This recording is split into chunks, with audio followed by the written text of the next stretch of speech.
নমস্কার বন্ধুরা, good morning. কেমন আছেন সবাই? দে অ্যান্ড দে ব্লগে আপনাদের প্রত্যেককে স্বাগত জানাই। আশা রাখবো যে যেখান থেকে আমার এই ভিডিও দেখছেন আপনারা প্রত্যেকেই ভালো আছেন। আপনাদের ভালোবাসা ও শুভকামনায় আমিও বেশ ভালোই আছি। তো আজকে দিনটা ছিল রবিবার, আর এখন ঘড়ির কাঁটাই বাজছে সকাল 6টা। আর আপনাদেরকে সাথে নিয়ে এখন থেকেই আমি আমার ভিডিওটা স্টার্ট করছি। সকালের এই পরিবেশটা কতটা শান্ত, তাই না?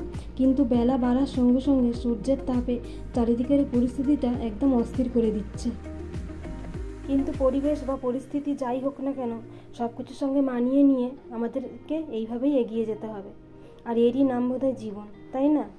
সেটা প্রচণ্ড গরমই হোক বা ঠান্ডা কিংবা বৃষ্টি, সুখ কিংবা দুঃখ, হাসি বা কান্না, সব কিছুর সঙ্গেই আমাদেরকে মানিয়ে নিয়ে চলতে হবে। এইভাবেই আমাদের সব কিছুর সঙ্গে মানিয়ে চলতে হয় আর জীবনের পথে এগিয়ে যেতে হয়। পেছনের দিকে ফিরে তাকাবার কোনো অবকাশ নেই। আর বিশেষ করে আমরা মেয়েরা এই ব্যাপারটাতে খুবই অভ্যস্ত। আমাদের যেখানেই নিয়ে যাওয়া হোক না কেন, আমরা সেখানেই সব কিছুর সঙ্গে মানিয়ে নিতে পারি। আর এটাই আমাদের মেয়েদের গর্ব বা অহংকার, তাই না? প্রতিটা দিনই শেষ হয় আর আমাদের জীবনকে একটা করে শিক্ষা দিয়ে যায়। পরদিন আবার নতুন করে শুরু করার, সামনের দিকে এগিয়ে যাওয়া। আর এইভাবেই বোধহয় দুঃখ, কষ্ট, হাসি, কান্না আর অনেকটা মনের সাহস নিয়ে এক একটা দিন পার করে আমরা জীবনের পথে এগিয়ে যাচ্ছি। আমরা কেউই জানি না দিনের শেষে আমাদের সাথে কী ঘটতে চলেছে, কিন্তু তাও মনে সবসময় পজিটিভ এনার্জি নিয়েই আমাদেরকে এগিয়ে যেতে হবে। তো যাই হোক, এইরকমই একটা পজিটিভ এনার্জি নিয়ে আমি আমার দিনটা শুরু করলাম। আর কথা বলতে বলতে কিন্তু আমি অনেকটা কাজও এগিয়ে নিলাম। তো যাই হোক, সকালের সমস্ত বাসি কাজকর্ম কমপ্লিট করে এখন চলে এসেছি রান্নাঘরে সকালের খাবারটা বানিয়ে নেব। আর এখন সকালের টাইমটা একদমই বসে না থেকে তাড়াতাড়ি কাজকর্মগুলো মিটিয়ে নেওয়ার চেষ্টা করছি, কারণ বেলা বাড়ার সঙ্গে সঙ্গে এতটাই গরম বাড়ছে যে তখন আর কোনো কাজই করতে ইচ্ছা করছে না। তাই যতক্ষণ আর কি গরমটা অতিরিক্ত না পড়ছে ততক্ষণ তাড়াতাড়ি করে কাজগুলো সেরে নেওয়াটাই ভালো।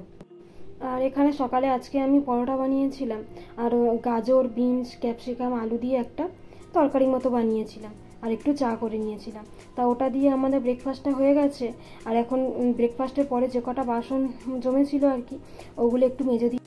আর এই বাসন কটা এখনই মেজে দিয়ে না নিলে এরপর রান্নাবান্নার বাসন জমবে, তখন একসঙ্গে অনেকগুলোই বাসন মাজতে হবে। আর আমার এখানে জায়গাটাও যেহেতু কম, একসঙ্গে অতগুলো বাসন জমিয়ে রাখার মতো জায়গাটাও নেই। তাই কী করি, যখন যেরকম বাসন জমে আর কি, তখন সেরকম বাসন মেজে ধুয়ে নিই। আর সকালে যেহেতু তাড়াতাড়ি উঠেছি, কাজগুলোও বেশ তাড়াতাড়ি হয়ে যাচ্ছে। তাই এখন ভাবলাম একটু ডাস্টিংয়ের যে কাজগুলো আছে ওগুলো করে নিই।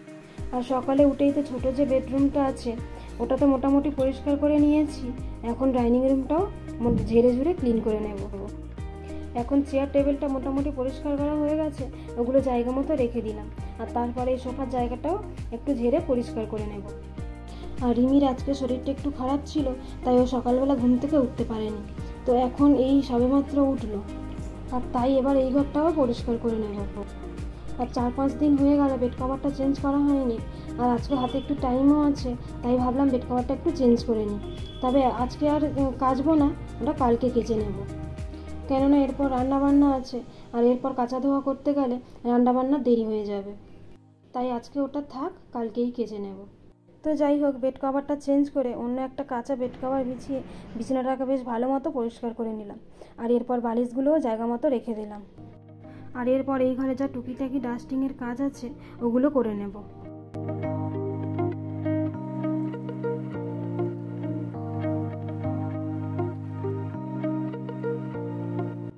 তো ওইদিকে সব কাজ হয়ে গেছে, এখন এখানে একটু ছাতুর শরবত বানিয়ে নিচ্ছি।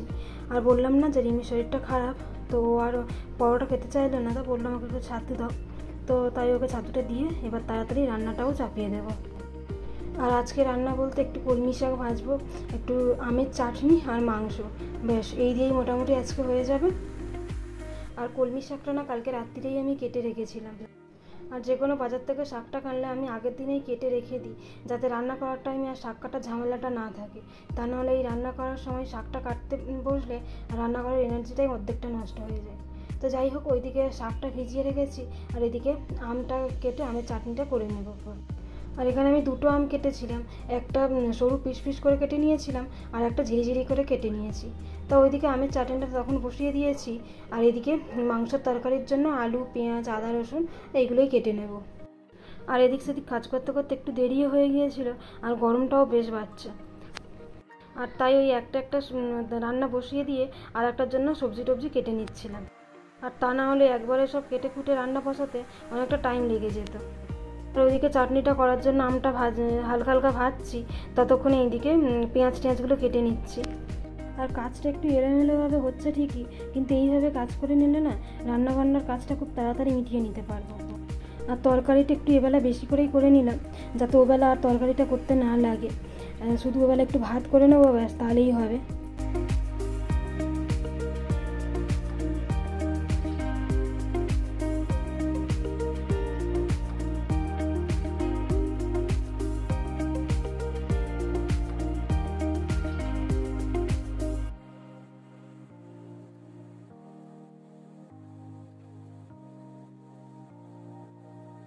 আর এদিকে চাটনিটা হয়ে গেছে, এরপর শাক ভাজাটা বসিয়ে দেব।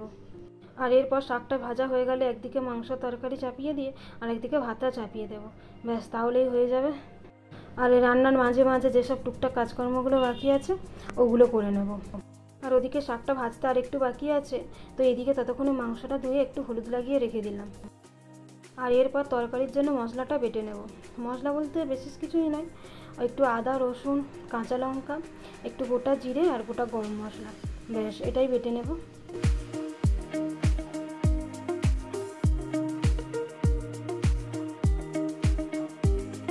আর এদিকে মাংস তরকারিটা বসিয়ে দিয়েছি, তারপর ভাতটা করার জন্য চালটা ধুয়ে রেডি করে নেব। আর তারপর শাকটা ভাজা হয়ে গেলে ভাতটা ওইদিকে চাপিয়ে দেবো। আর এইভাবে গুছিয়ে স্টেপ বাই স্টেপ কাজ না করলে না রান্নাটা করতেই একটা বেলা কেটে যাবে। আর তারপর রান্না করার পর রান্নাঘর পরিষ্কার, মাজা ধোয়া এগুলো তো থাকেই। আর এই সব কিছু করতে দেখা গেল রান্নাঘরেই একটা বেলা কেটে গেল। তাই এইভাবে যদি একটু বুদ্ধি খাটিয়ে কাজ করে নেওয়া যায়, তাহলে অল্প সময়ের মধ্যে বেশ গুছিয়ে কাজগুলো করে নেওয়াও যায়। তো যাই হোক, ওইদিকে শাকটা ভাজা হয়ে গেছে, আর এইদিকে মাংসের আলুও ভেজে তুলে নিয়েছি। এবার পেঁয়াজ ভেজে নিচ্ছি, আর ওইদিকে ভাতটাও চাপিয়ে দিয়েছি। দেন এখানে পেঁয়াজটা একটু হালকা করে ভেজে নেওয়ার পর যে মশলাটা বেটে রেখেছিলাম ওটা দিয়ে, তারপর টমেটো দিয়ে একটু ভাজা করে নেওয়ার পর রেগুলার যে সমস্ত মশলা থাকে ওগুলোই দিয়ে দিলাম। ওই একটু হলুদ গুঁড়ো, জিরে দিইনি, যেহেতু আমি জিরেটা ভেজে নিয়েছি, ধনের গুঁড়ো আর একটু কাশ্মীরি লাল লঙ্কার গুঁড়ো দিয়েছি। যেহেতু আমি আজকে কাঁচা লঙ্কা দিয়েছি তাই আর এক্সট্রা করে ঝাল দেব না, শুধুমাত্র তরকারির কালারটা হওয়ার জন্য লঙ্কার গুঁড়োটা আর কি দিয়েছি। এরপর এই সমস্ত মশলাগুলো দিয়ে ভালো করে কষিয়ে নেওয়ার পর টক দই দিয়ে দিলাম। এরপর টক দইটা খুব ভালো করে তরকারির মধ্যে মিশিয়ে নিয়ে একটু জল দিয়ে দেবো। আর এখানে আমার আলু মাংস অলমোস্ট 90% সেদ্ধ হয়ে গেছে, তাই আর বেশি জল দেবো না, অল্প একটু পরিমাণ মতো জল দেবো, দিয়ে তারপর একটু ফুটতে দেবো। আর ওদিকে তরকারিটা হতে হতে এদিকে আমার ভাতটাও হয়ে গেছে, তাই ভাতের ফ্যানটা ঝেড়ে নিলাম। তো ওদিকে গ্যাসের ফ্লেমটা লো করে দিয়েছি, এদিকে তরকারিটা একটু ফুটবে, আর এদিকে আমার হাতে একটু টাইমও ছিল, আর জামা কাপড়গুলো শুকিয়েও গিয়েছিল। তো এগুলো এই সকালবেলা কেচেছিলাম আর কি, তো এগুলো ভাবলাম গুছিয়ে নিই। আর এতটা গরম পড়েছে, শুধু মনে হচ্ছে যে কাজগুলো কখন কমপ্লিট করে নিয়ে একটু বসবো। আর জামা কাপড়গুলো গুছিয়ে নিয়ে রান্নাঘরে এসে দেখলাম যে তরকারিটা হয়ে গেছে, তো তরকারিটা তাই নামিয়ে নিলাম। আর তারপর একটু ওভেনগুলো যা এখানে পরিষ্কার পরিচ্ছন্ন করার, তো ওগুলো করে নেব। আর ওভেনের এই নবগুলোর কাছে তেল চিপচিপে হয়ে গিয়েছিল, তাই আজকে একটু ভালো করে স্কচব্রাইট সাবান দিয়ে ঘষে পরিষ্কার করে নিলাম। দেন এখানে মশলা রাখার যে র্যাকটা করা আছে ওটাও ভালো করে মুছে পরিষ্কার করে নেব।